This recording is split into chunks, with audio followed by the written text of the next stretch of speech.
শুভ সকাল সবাইকে। আশা করছি ভালো আছো, আমরাও ভালো আছি। আজ সোমবার, সারা সপ্তাহের ব্যস্ততম দিনের মধ্যে সোমবারটা আমি খুবই ব্যস্ত থাকি।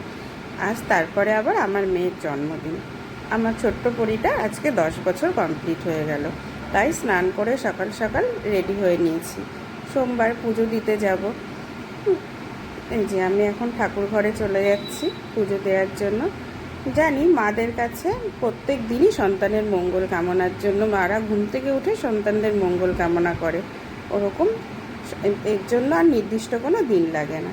আমি সকালবেলা উঠে গোপালকে স্নান করিয়ে দিয়েছি। দেখো, রোজকার মতন গোপালের স্নানটা করিয়ে দিলাম। আগে গোপাল সোনাদের রেডি করে নিই। এই যে চন্দন বেটে তুলসী পাতা দিয়ে গোপালের চরণে দিয়ে দিলাম।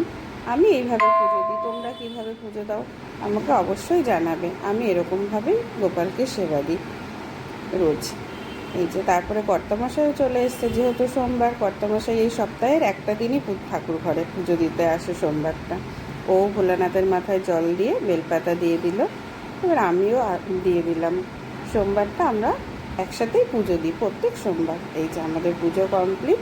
এই যে ফাইনাল গোপাল সোনাদের দেখো কীরকম লাগছে, খুব সুন্দর লাগছে না গোপাল সোনাদের? কেমন লাগলো অবশ্যই জানাবে কিন্তু। সবাই ভালো।